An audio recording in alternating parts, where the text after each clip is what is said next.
I'm delighted to be here this afternoon and honored to really have the presence of Mr. Ben Malka, who's a legend in the industry. Ben is the CEO and chairman of Halston Heritage, one of my favorite labels and an iconic brand. Amazing history, Ben. You've had a wonderful track record. At the very young age of 24 years old, Ben was president of a large footwear business in New York. Thank you so much for joining us. So, thank you. Hand for Ben, please. The beautiful Ascia, so thank you so much for being here. Of course, American Kuwaiti, a social media phenomena. So they say. So we read. So how many? 500,000 on Instagram, something like that. I think I have about 1.5. And so, and obviously you too are a legend. So yes? they say so. I'm having a really hard time. Well, we were having lunch and you were stopped every 5 minutes. So. Well, I like to say hi. I talk too much. Oh, okay. Timing. So today we're talking about innovation and the new generation and innovation going ahead. So Ben, I'm going to start with you. Tell me a little bit about the vision for Halston Heritage since you've taken on the ownership from 2012. What's that vision like for you? Well, first of all, very few brands in the world had this kind of heritage. And I think when you start with a DNA that is truly clear, you have a base and a foundation to start with. Today, the world is, as we know, through social media and digital media, we're seeing a lot of the product is very blended. Brands are looking more and more, less and less actually differentiate. They're not differentiated as much. And I think when you start with the DNA, you're able to, as long as you're true to the DNA, you're able to create a lot with that. So Halston left us with so many great iconic things, designs that are truly his. And I think, you know, Halston was known as the father of minimalism.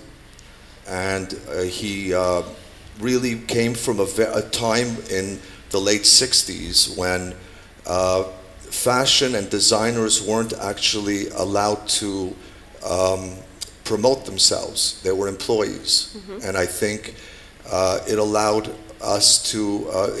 him to come out and express himself when everything was about European designers. And he took, when we say America, America is very casual by nature. And he wanted women to feel very effortless, very comfortable, and very minimal in their design. So he would take basic things like shirts and make shirt dresses. A very iconic design to this day. Or simple things like, kaftans or saris. Things that were very simple, or halters, and made jumpsuits out of them. But it was always very clean and minimal and about drape and flow. So having that as the foundation, we wanted to take all of that and make sure that we moved it forward to the way women live today, and the way women dress today, and to modernize that. And so, I have a great foundation to work with. Right. So how do you see that, Ben, especially as you're globally expanding into the Middle East? Of course, it's a key region for you, and you have your partners sitting in the audience, Majd al-Fataim. So tell us a little bit about how you see that in your vision, this region particularly, and how that essence and the DNA fits within your...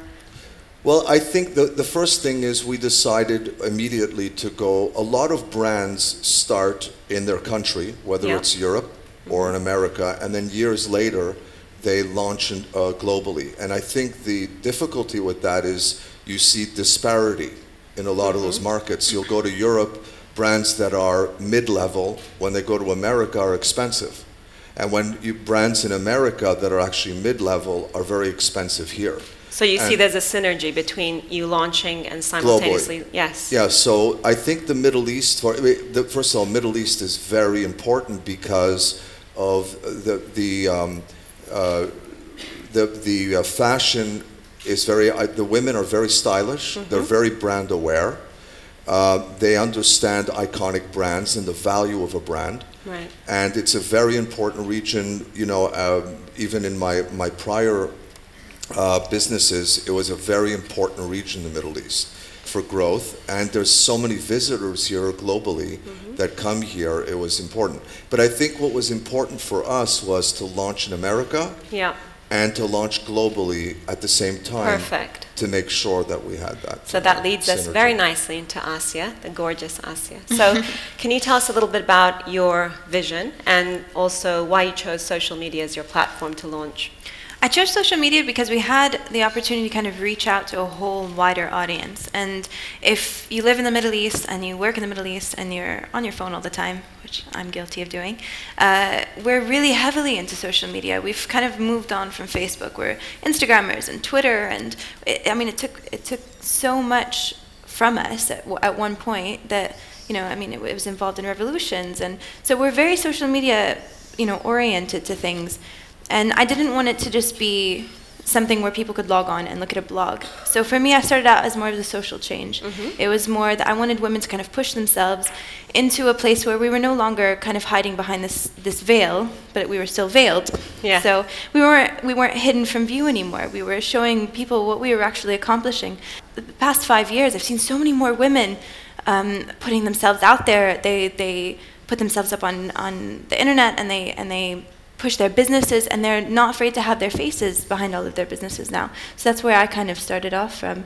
And so, like I said, more a social platform than a social media thing. So how did this collaboration begin? And can you talk to us a little bit about that, maybe Ben? Why this collaboration, and why with Ascia specifically?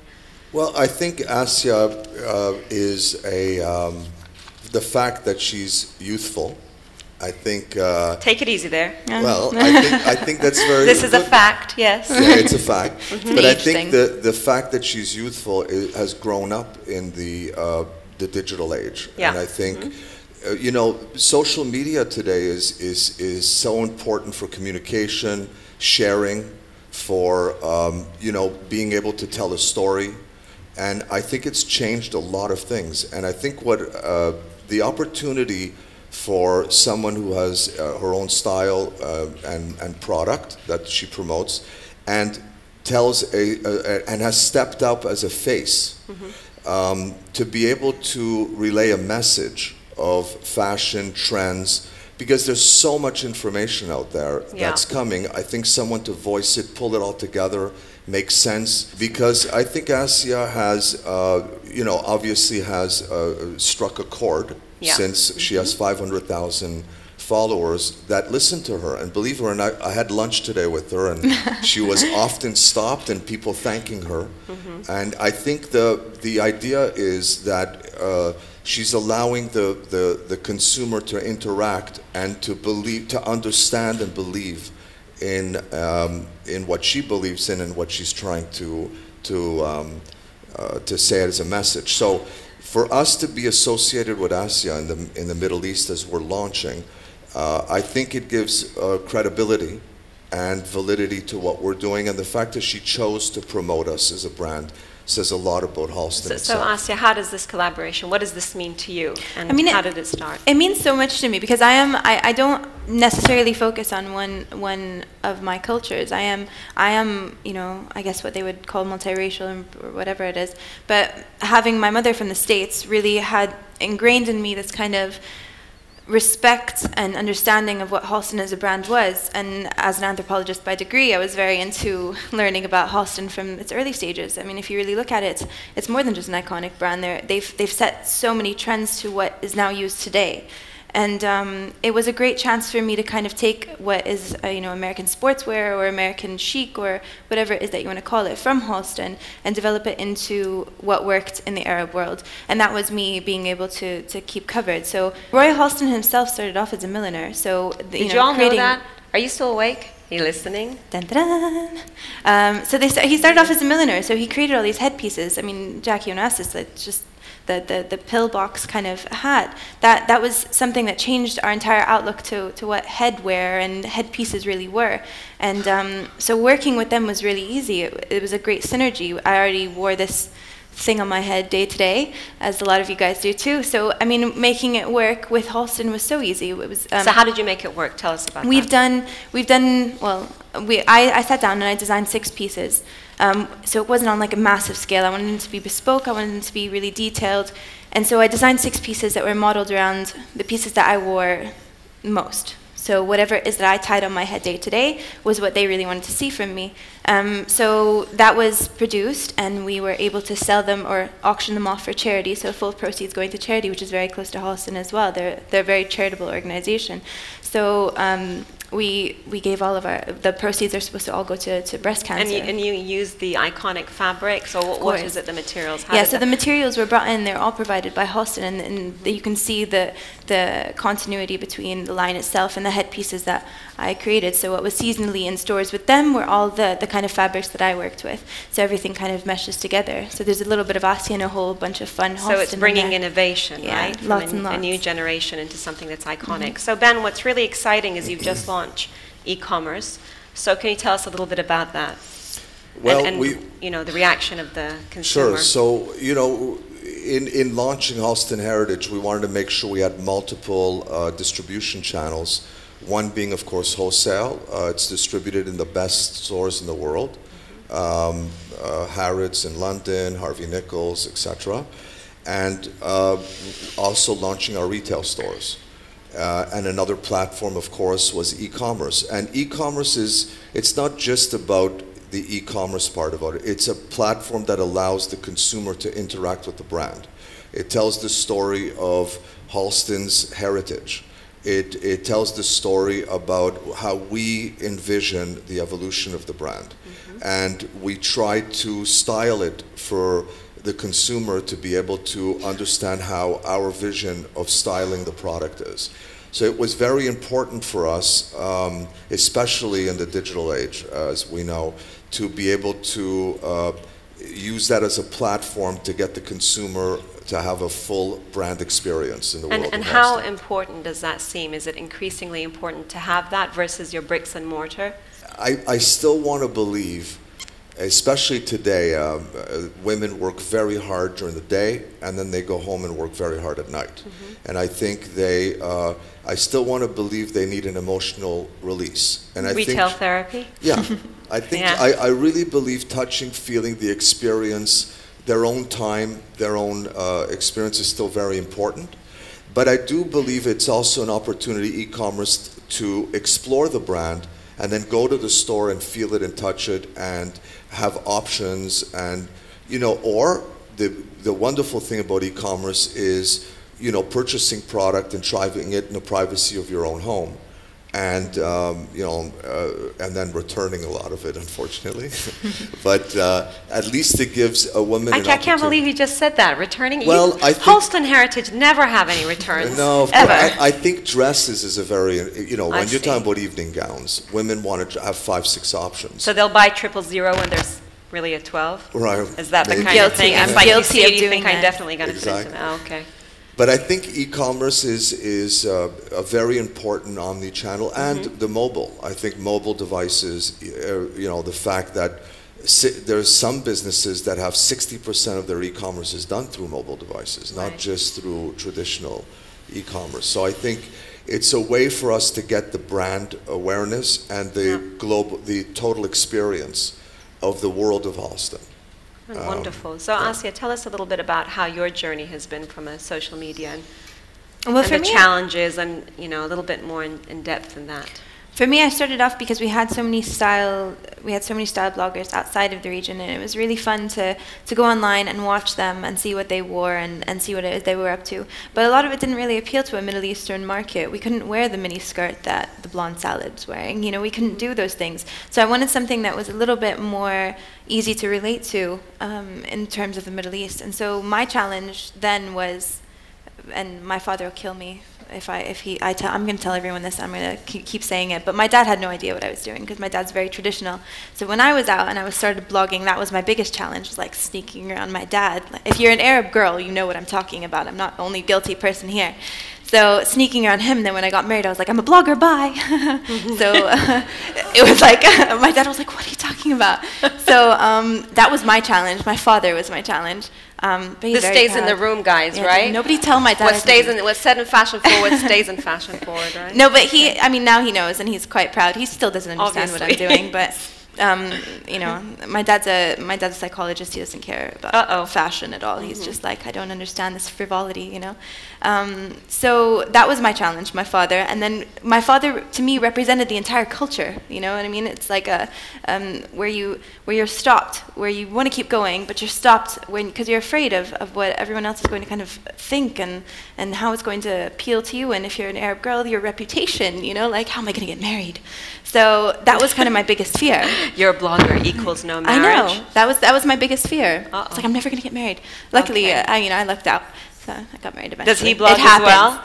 Yeah, he does. He does now. He didn't want to. It's a blogging match made in heaven, guys. Yes. Aw. It happens. It happens. Okay. So that was my biggest challenge. I would have to say. So what is the key to success then? Don't sleep. You're obviously very successful. Never sleep. Don't ever tell your dad is number one. Tell him nothing. Marry a blogger. Okay. Number two. No sleep. I work a lot. I think that the stigma attached to being a blogger is that you get to go somewhere and you're like, and I'm so happy, and I take a picture of myself and I put it online. It's not that easy. Like, it's really not. So it's a lot of contacts and a lot of speaking and, you know, how you carry yourself, and so it's a lot of hard work. But don't stop. Just keep going. So what are the lessons learned for both of you during your little journey in your collaboration? I heard so much from him this morning. I'm like in awe, you know. I was like, stop and listen. I wanted to take notes. So but what are the key lessons learned from Ben this afternoon then? I think that you can really accomplish anything. He accomplished so much at such a young age, and he's kept going. And so that's just another, like, you know, it's another thing where I'm saying don't stop, because obviously he hasn't stopped. You know, he's still here, and you get to do what it is that you want to do if you work hard enough. But so Ben, on that point, we spoke a little bit earlier this afternoon about, you know, your childhood and your upbringing, and I think it's really interesting for the audience to maybe get a little bit of that and your achievements. So can you?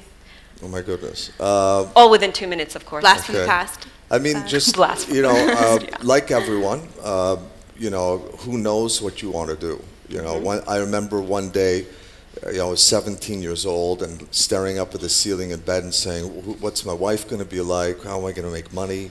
What Did she turn out like you thought she would be? Oh, much She's better. hot. Yeah, much better. I'm a lucky man, of course. But I would say that she is. I did dream of her that day, and she turned out that way, so that's pretty cool. Let's stick back to the conversation then. Let's reel this in. Okay, so a little bit about your career journey, not your personal. Yeah, well, it was, but I think at that time, you know, it's relevant because I think we're all, you know, at a young age. That's why I'm very impressed, because Ascia took a position at a very young age and took a step forward when it wasn't necessarily accepted, and saw I think she saw the potential for someone to have a voice where it was appropriate, because the way she's doing it is very appropriate for her, for the region, for the territory, for the culture, which has to be respected. Ask my dad. You might have a different opinion. Yeah, of wow, course. as a psychologist, you need to have a word with your daddy, right? Because he's coming into the conversation like every 5 minutes. But I think, you know, at 23 years old, it's quite impressive to be able to do that. So I think at a young age, I was, like everyone, not sure. And I ended up going to medical school. Wow. And graduating as a medical doctor. And I took a year off, and during that journey, you know, I took a year off and went to New York, and I worked in as one does.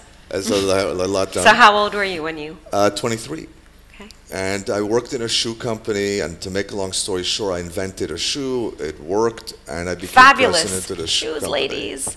Okay. I became president of that company at 23 and a half. And what's really interesting is, just to show you how life could be, one of the brands we owned was called Danskin Footwear. And it was the first license that Beatrice Foods and Playtex, the mother company, had ever given. And for some reason, the chairman of that company was really, it was their first license, and he was really intrigued by. So every Friday he'd come and visit me, And they were a $17 billion company, and Wow. I don't know what he was doing there. And he told me one day, we just bought a big fashion company. And I said, really, which one? This was 1983. And he said, Halston. And I said, wow, Wow. I've never heard of that. You know, I was a medical doctor. I never heard of the brand. And it was huge. It was one of the biggest brands. And to show you the full circle in my Amazing. life, that's where I started. And to be in that office, and they owned Halston. And he said, do you want to meet him? I said, not really. I wish I did, but it was different. So time. that's lessons learned then, right? Right. Amazing, amazing story. So how do you see, just going back on the whole social media and e-commerce and the digital realm, you know, how do you see your brands evolving? What's coming next? What should we be looking for? I mean, first of all, we have to stay true to the DNA. I think Yeah. a lot, we've seen in fashion a lot of brands go away from their DNA, and even not only luxury brands, but we've seen middle market brands, and whenever they've done that, they have failed. Yes. I have seen very few brands succeed when they go away from the true essence of their DNA. So the one thing we have to do is remember what it's about. It's about being, Halston is about being effortless. It's about minimalism. It's about simplicity, drape. He would have 5 sketch artists and a model walk in a room, and they would sketch every single movement of her, have her sit down, lie down, because he was so respectful of a woman's movement and body. And it was all about the drape. And Halston really created that whole thing. So brands that we know today, Calvin Klein, Donna Karan, Celine, even Gucci, all these brands were the essence of those brands came from Halston. Michael Kors, all of that came from Halston, and he was a true leader. So I would say that what we're looking to do is, you know, make sure that we maintain that while making it an approachable luxury brand, because Halston Heritage is the diffusion brand from Halston. Halston is the luxury brand. And it's more affordable and approachable to a broader audience. And we want to make sure that it fits into today's way that women live. And, you know, we have to remember that, at least in America and a lot of other parts in the world, women are much freer in the way that they wear their clothes than they did when he started Ready to Wear in the 80s. It was much more man-tailored in the 80s, more masculine. I think today it's more feminine, the clothing. So we intend the brand to be much more feminine, maintaining the core essence of the DNA, and to make it relevant for today's women while maintaining a lot of those, the things that made it successful world globally. And Ascia, how do you see yourself evolve in terms of the social media and your approach? And what are your aspirations? What's next for you? Well, I mean, aspiration-wise, I've been a designer for the past 3 years, so I've had my own clothing line, but my clothing line started off with me at home studying things, making my hands bleed. So now I've gotten to the point where I have a platform to kind of work off of, and so now I've started larger scale manufacturing, and I'm hoping to really focus on my line a lot more. So social media-wise, I'm really hoping that that kind of helps out with my own clothing line. On top of that, I'm opening a boutique, so it'll all be like an online boutique, and it's multi-brand, and I'm using what I have established as a social media person. No, I don't know what else to call myself. Social media person. I'm using that to kind of help with the marketing tool for So you see online as a significant part of your next move? I do. I have such a really great international following, so I would hate to kind of keep everything really local and stop myself from expanding much further. So I started off online because it's accessible to all of my followers, and that's what's really important, to make sure that every person that follows me, if I could meet them all, I would, but gets something that I'm working on, and so they're actually following something that I'm doing. So that's where I'm at right now. So a couple of more questions, then we'll hand over to the audience. So Ben, what would you say defines success? I think to define success, I think first of all, to really understand what you are trying to do and to be persistent on that, not to give up. Try and find a white space and not just be something else. I think Halston had a very, very good saying. He said, fashion is made by fashionable people. You have to listen to the consumer. They're telling you what they want. And I think today, like I said earlier, I think too much, especially because the internet is so accessible, everything is kind of blending, and there's not enough differentiation. And everyone has the same clothing in their lines that the others do. I think to be successful, you have to really believe in what you do. You have to find the white space, listen to the consumer, and I think you have to be persistent, even though a lot of people are going to tell you you're wrong. And most of the people who are going to tell you you're wrong are historians. They're not people that have vision. And not I think innovators. They're not innovators. Innovation comes from taking risk and believing. And the consumer will tell you. Yes. They'll tell you what they want. Wonderful, thank you. And Ascia, what's for you? What is success? I would say the same thing, is to be really innovative and forward-thinking. But you can't. You have to say your own. So I'll say something different, okay. Sorry. I tried to take the easy way out. Yes, you did. But I mean, yeah, definitely to kind of be forward-thinking and to push the boundaries to things. For Arab women, I see so many Arab women, and not just Arab women, just women in general. We still have that glass ceiling that we're meeting. I mean, I know it's been so far past the, trying to get, equality with men. I do get it, but right now, it's still there. So for me to be, just empowered and innovative about that, that's the most important for me. That would be the definition of success. If you find success as a woman within yourself, that would be the most important thing. What do all women say to that? Yes? Well, this is definitely not a fight against sexism. I didn't get a ha. No. If you had a piece of advice to say to an emerging designer or somebody looking to start new, what would it be? Well, I would say you have to find your voice. And I think being a designer is being a creator. I think you have to remember as designers that there is a big piece of the success, it's the science. And I think success comes from understanding the science, mixing it with the art. And the science, like I said, is people's voices, white space in the market, and really truly believing in what you're doing. Try and be innovative while understanding that fashion sells, but there's also basic items that will make your fashion more appealing. And you've got to have that range. So I would say as a designer, find your voice. Don't be afraid to take risk. Listen to the consumer, and make sure you understand how to mix art with science. Because even if you're an accountant, you have to have some kind of art in your work. If you're a printer, if you're an artist, it's just what percentage is what. And I think every job that's done on earth has part art, part science to it. And in the case of a designer, it'll be more art.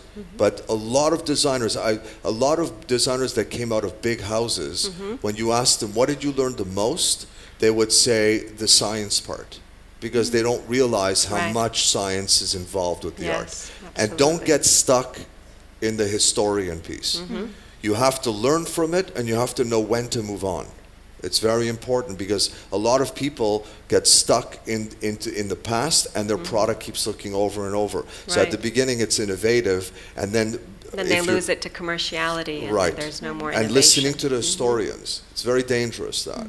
Excellent advice. Thank you, Ben. And Ascia, what about you? We have as an issue here where you are purely, I'm relating this back to myself, so I'm very sorry, but where you're purely a covered designer, where you only, kind of design for the covered woman. You box yourself in so much that you're not going to be able to take on like a kind of global market. I'm still an emerging designer, but I've never really called what I wear hijab because it's too controversial or it doesn't change things. So I stay away from keeping them as like, I'm a covered brand, I'm a this brand. So kind of keep yourself where you are not so much comfortable, push yourself, and just constantly make sure you're up and forward thinking with things. Amazing. Thank you so much. Thank you both. Fantastic. We're going to open up the questions to the audience. So any questions, please?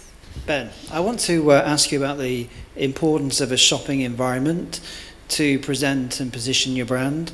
How important is that been for Halston? Well, I think like anything, there's an emotion. that has to be created. And what we chose to do is to take, like our stores are based off of Halston's apartment, where, you know, the footwear shelves are circular and floating like his staircase. He loved theatralization of, he actually created movement in windows. He was an innovator of that in store windows. So we created center stages, a lot of mannequins. Our handbag wall was based off the trellis in the front of his house, very geometric. But we did it with a lot of warmth because we wanted to make sure it was inviting and not a cold environment. You know, architecture in general is very masculine. It's very masculine and very linear. You see a lot of stores. I just walked through Dubai Mall. They're very dark and black, and I think that's very masculine.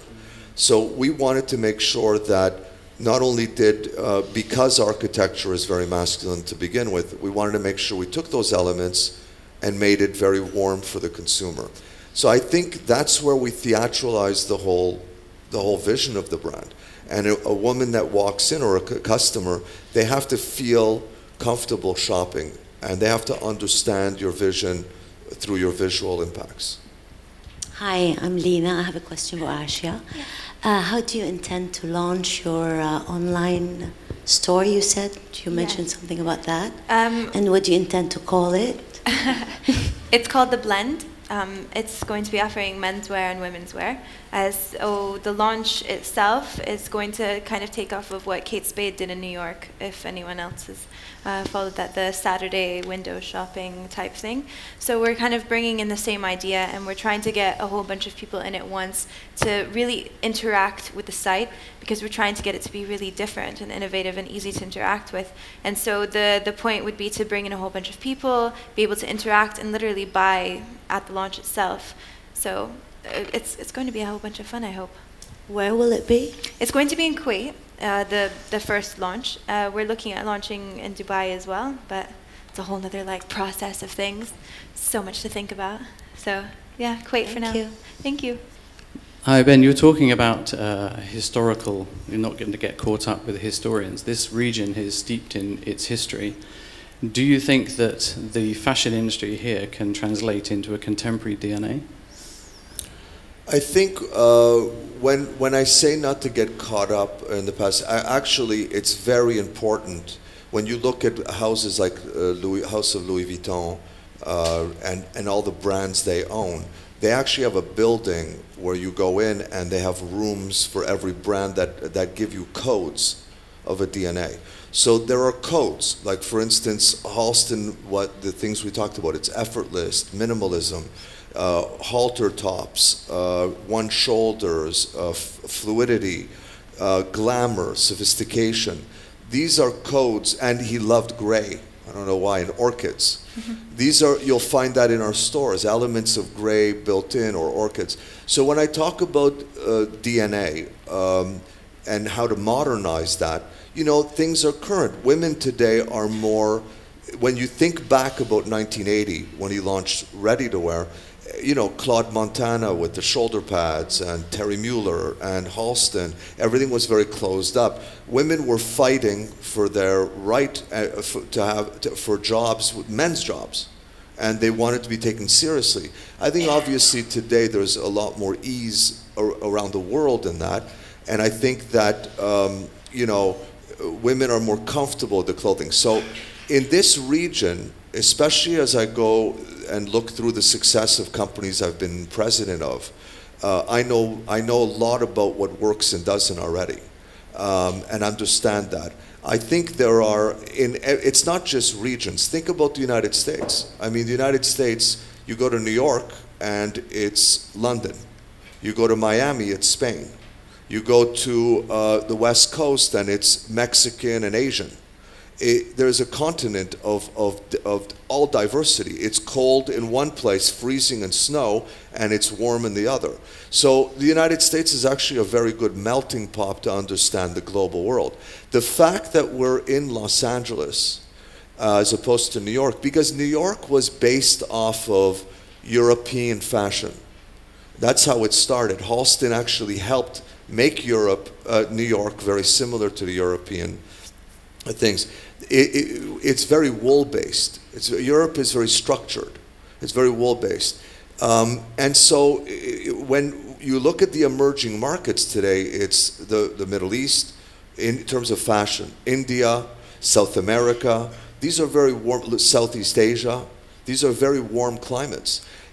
Los Angeles is a leader in contemporary. It's where it began because it had very blended and fluid fabrics as opposed to wool. So actually, the fact that we're in Los Angeles makes it very easy for us to be more of a global brand, especially in the emerging markets. So it's a mixture of that and taking the heritage of a brand and making sure that you stay with the iconic parts of it, but bringing it current for today's consumer, whoever she is. You talk about the new generation. The investment in Halston must be quite large, correct? Yes. So why putting so much money into Halston? Okay, let's take the example of Mr. Arnault, who just decided to put $50 million on relaunching Moana, or Diego Della Valle launching Schiaparelli.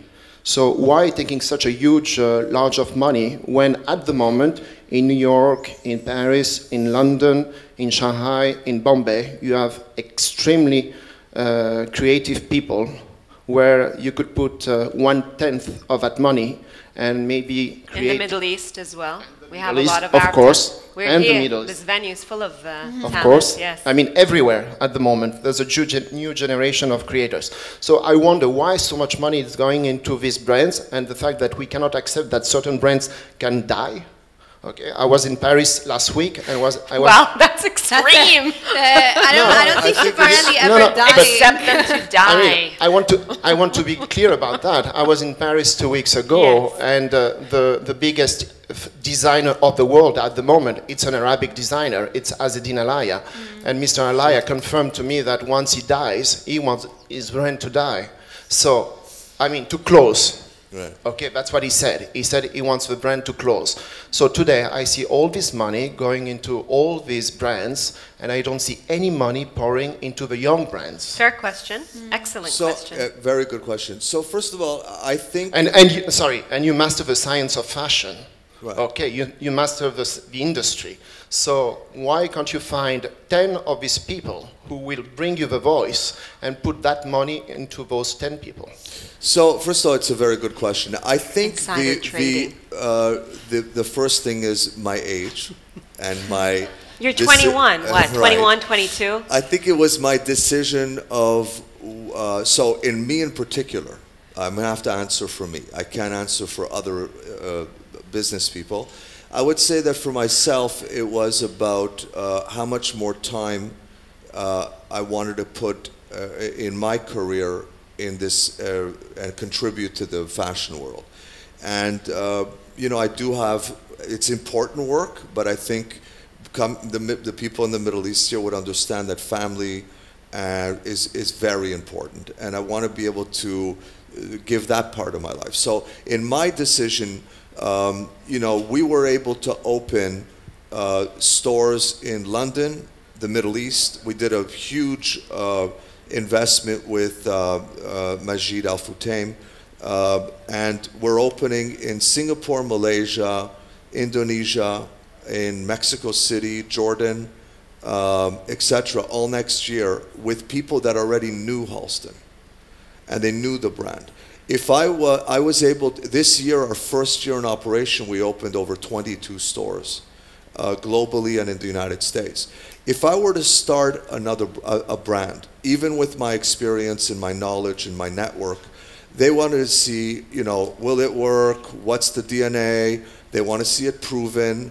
It's years that I wasn't willing to think. Now, you have to remember, all the CEOs, every one I've spoken to, from Harrods to Harvey Nichols to Saks to Rustans in the Philippines, all of them were either buyers of when Halston was at his peak, or they were aware of what he did to the industry and how he innovated it.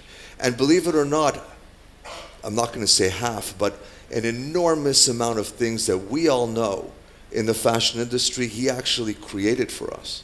He was such a genius. And it wasn't just the product, it was those innovations.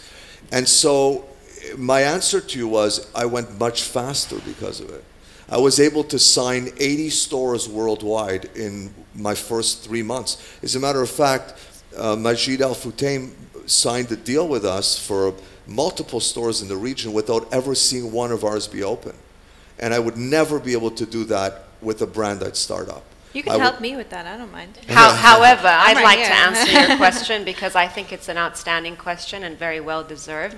And watch this space because in about 3 months' time, you might just hear about that.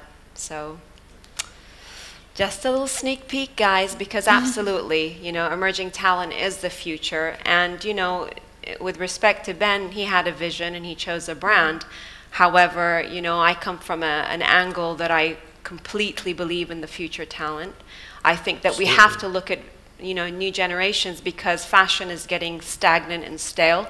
It's repetitive, it's boring. Walk around and see the malls, they all look the same. It's cookie cutter because everybody's knocking everybody off and Zara looks like Gucci and Gucci looks like H&M and H&M. So you have to have that emerging talent. And I respect the fact, you know, one point you said is because Halston had a lot more to give and you're bringing back all of the learnings and how he worked as well as the product. Well, the other thing is you have to also recognize that people like the Louis Vuitton group, where you talk about why aren't they giving they are giving them a voice. You have people like, you know, at Lanvin, Albert Elbaz, that had a small voice and became a big voice. And you had people like Michael Kors. The reason why Michael Kors even had an opportunity was because Louis Vuitton gave him a chance to design Celine. And et cetera, et cetera. In our company, I'm giving young designers, we have 50 people in our design group, that I'm giving them an opportunity to take a DNA and evolve it to today's woman and to use their talent. And that's going to give them a learning for them to move on one day. But of course we believe in young talent and innovation. As a matter of fact, I spent half my morning in my meeting speaking about my absolute concern. Because as much as digital media is important to get the message out and the voice, it's also, there's a detriment because everything is now looking the same. The speed of information, I remember years ago, when I wanted to see one runway of a collection, I'd pay $5,000 to see pictures. Exactly. Today, before... Not too long ago, huh? Not too long ago, in 05, 06. Yeah, exactly. Today, on style.com, it comes down the runway and H&M's knocking it off. I mean, but that's why, to your point, you need that new energy, you need that new evolution, you need that innovation, you need to give that platform for the young designers. Absolutely. Because if we don't take that step, then the industry will die. Who will replace the greats out there? If you look at the creative directors, you know, other than we have Alexander Wang, we have a smaller generation or proportion, but when you look at who's going to replace the greats, to your point, they will die. And then if we look at what Hedi Slimane has done to YSL, I mean, we can go into a whole other session, right? That was so upsetting. Hey, so he moved to LA, I like him. Oh, really? Okay. But I mean, but absolutely. I think myself as a young designer, if I didn't have the ability to study Roy Halston or to study Eliza Schiaparelli, or if I didn't have the ability to study those things that haven't been kept alive, Schiaparelli just recently, but I mean, like Coco Chanel, you have to have that, you have to give way to the greats to kind of still be around. I would hate for a brand to just die off because the designer that founded it did, because there are so many people that studied under them, that understand their vision, that want to keep it going. So while we do have a huge need to invest in young designers, I do see the need to keep the But that's the history that Ben is referring to. You have to remember, guys, also, there's a whole world. If you go to Asia, they feel, you know, these are conversations I've had a lot. They feel like they've missed out the last 50 years. They want to get part of the heritage. That's why they're so vested in brands that are heritage brands, because they feel like they missed that whole out. And when you look at brands like Halston, it influenced Rick Owens, which influenced Helmut Lang, which influence, these are all influences that young designers are taking and making it their own. And it's successful, and people are reacting to it. So I look at it as there is the foundation, and there's these heritage brands, and brands like Celine have emerged because, and Michael Kors, and Helmut Lang, and all that because of people like Halston. And I think people want a part of history. We all do, you know, that in things. So, but we need to create our own new history as well. Absolutely, but that's the perfect place to be. They are, because of what I was just saying. You got people like Helmut Lang and all these. I think they did a great job at taking that and making it very rock and roll and very, you know, very current for today's girl. That is a little more edgy, but you would never see Halston look like that. So it was actually very important because they have emerged from these brands. Yeah. And I think that's, you know, I hope that answers your question. Long answer. All right, I think we're done. It's a wrap. Thank you so much. Thank you, Ben and Ascia. Fantastic. Thank you. Thank you.